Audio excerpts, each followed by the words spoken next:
լույս նոր տարին մոտենում է, իսկ տոնական տրամադրությունը մեր քաղաքում ավելի բարձրանում։ Երևանի գլխավոր տոնածառի լույսերը կվառվեն դեկտեմբերի 17-ին, նախատեսված է, որ դրանք կվառի Երևանի քաղաքապետ Տարոն Մարգարյանը։ Միաժամանակ միացվելու են Երևանի 12 վարչական շրջանների տոնածառների լույսերը եւ քաղաքի տոնական լուսավորությունը։ Այդ օրը Հանրապետության հրապարակում տեղի կունենա տոնական համերգ եւ հրավառություն։ Նույն օրը կմեկնարկեն ամանորյա բոլոր միջոցառումները։ Դեկտեմբերի 31-ին ժամը 3:21-ին կմեկնարկի եւ մինչեւ ուշ գիշեր կշարունակվի տոնական համերգը։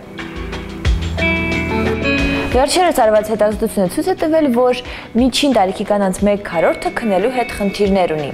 Հետազոտողները գտել են, որ դա կապված է կյանքի վատ որակի, քրոնիկական հիվանդությունների եւ դեղերի օգտագործման հետ։ Հետազոտությունը կատարվել է Ֆինլանդիայում, մասնակցել է 840 կին, որոնց միջին տարիքը 42-ն է եղել։ Բժիշկներն ասում են, որ քննելը առողջության համար շատ կարևոր է եւ խնդիրներ ունենալու դեպքում պետք է անպայման դիմել բժշկի։ Այսօր դեկտեմբերի 13-ին ժամը 14:30-ին Երևանի պետական լեզվաբանական համալսարանում տեղի կունենա Կորեայի մշակույթի օր փառատոնը։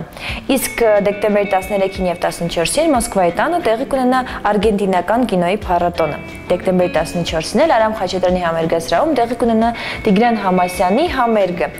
Այն անցկացվում Համասյանի նոր Shadow Theater ստվերների ալբոմ շնորհանդեսի շրջանակներում։ Իսկ Երևանում այս պահին 0-ից ցածր 4 աստիճան է, ծանոթացեք եղանակի տեսությանը ամբողջ Հայաստանում։